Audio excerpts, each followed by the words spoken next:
What is the best advice that I can ever give you while you're investing? And the answer to this question is ask questions. I'll do one more video on this, because ask questions is there on the SEC US website. It just says ask questions, because I also realized that when I entered the market in 1979, the questions that I had to ask were very different. The price would quote as, say, 37.40, and when you bought, it would invariably be at 40, and when you sold, it would invariably be at 37. Now, if you are a newcomer, to you it looks like you're being cheated, but the truth is there used to be some guy called a jobber who would be standing in the market and giving a two-way quote, and you would say, if you want to buy from me, you have to buy it at 40. If you want to sell to me, you have to sell it at 37, right? And 10% approximately was the jobbing difference. This was huge, right? But of course, as the share got better and better, or got more volume, Reliance would quote, let's say, at 79, 75 or 79.50, right? The margins would keep falling. Obviously, now everything is online. There is nothing called a jobber, so there is nothing called a jobbing difference or things like that. Though, of course, even today, some small shares which you try to sell, and some small cap shares where there are no volumes and you want to sell a big number, yes, you will be hit by a lower price, but generally that is not the problem today. So that was the question to be asked in 1979, and that question is irrelevant today in 2021. So the questions that you ask will keep changing, will keep evolving. And far more importantly, it is easy for somebody to say ask questions, but you need to have the ability to process that answer. Because if I am lying to you, how will you know that I am lying to you? If I tell you, oh, look at this fund performance, especially in a debt fund, and say, look what fantastic returns it has given you. It has given you 11% last year, so you should put money. Now, this is exactly like saying you should put money in a bank deposit because the bank was paying 8% interest or 9% interest or 9.5% interest. That is past performance. What you need to know, what it will pay in the future. And the first thing is, the guy who is coming to sell to you, or the girl who is coming to sell to you, has no clue whether the past performance is going to be repeated in the future, right? So ask the right questions. Ask what will I, first of all, the only way to build any career, including building your own portfolio, is by asking questions. There is no denying that. So we have been through the tough markets. I've been through the markets when there was no regulator, to the market regulator coming in, then the market regulator not being able to decide whether he's a bloodhound or a watchdog, right? Even today, when you see the regulator doing some work, it looks like post-mortem work rather than preempting such things happening, right? And the regulator normally comes in after the mess is pretty big. When will we have a regulator for cryptocurrency? When there is at least a 50,000 crore fraud hitting the market and people saying, oh, I lost money, the Prime Minister should do something. What is Modi doing? What is SEBI doing? What is RBI doing? And then there will be a wake up by our great regulators, and they will say, we need to see how crypto works, because right now we don't even acknowledge that there is crypto, right? So we do some occasional TV program or things like that, but there's no regulator. So if I get cheated in a crypto transaction, I don't even know whether the police will entertain me. Forget who is the regulator. There's no regulator. So ask questions. Is it regulated? What is the past return? What has happened? Can I remove the money? How long is the lock-in? How long do I have to make the payment? What if I stop making the payment? Why am I getting so much of a return? So let me give you some anecdotal examples. One, if you all remember, there used to be something called NSEL, which claimed to be an exchange, and it was an exchange, and it was being run like an exchange.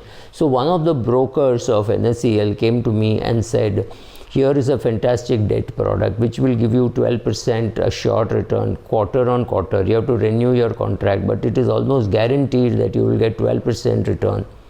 And it is so I asked him one very, very simple question. if it is guaranteed, if it is guaranteed by an exchange and it is as good as gilt in the sense, or a bank deposit or something of that AAA category, why the hell are you paying me 12% and not 8%? Because that is what was the fixed deposit rate in SBI. Very basic question. Now the problem is, if you do not know how to process the answer, then he could come up with saying, no, 8% is what SBI is offering, so we cannot get it 8%, we have to pay you a 400 basis points premium. Exactly, then it is not risk free, right? That 4% extra that you collected was the risk premium. So when you are collecting a risk premium, why would you assume that there is no risk? Now you take another case. I am a senior citizen, 75-year-old, I have a deposit in Yes Bank. My RM comes to me, or my branch manager comes to me and says, sir, we have a product called AT1 bonds. This is also by Yes Bank. You don't have a problem at all. In that, in the regular fixed deposit, you are getting 7%. Here, you will get 9%. It is the same thing. So I go and take that product. Please understand my mindset. I am a 75-year-old. My son and daughter and friends have told me, when you go to a bank, do not buy a mutual fund, do not buy an insurance product that is not meant for you, don't buy it in our names. I am very smart, I am intelligent, I am sharp, and I have walked into a bank and the bank comes and gives me an AT1 bond. There is a 100% chance that I will buy it. It is not my fault. Right? Please make this distinction between asking questions and being able to process the answer. If you were a television anchor covering banking and you went in and you were given AT1 bonds instead of this, you would have bought it. I would have bought it, absolutely. I don't make fixed deposits, and I would definitely not have made a fixed deposit in Axis Bank. But for me, the problem is not AT1 or the bank deposit. For me, the problem was Yes Bank. I wouldn't deal with Yes Bank. I knew the people who were running it. I wouldn't deal with Yes Bank. Only after I choose a fund house does it matter which fund of theirs I will invest. Exactly. Whether I will choose a Yes Bank, the answer is no. There is no question of my buying an AT1 bond, because I wouldn't have chosen a Yes Bank. But we are also troubled today by the fact that the government of India has taught us some very bad lessons.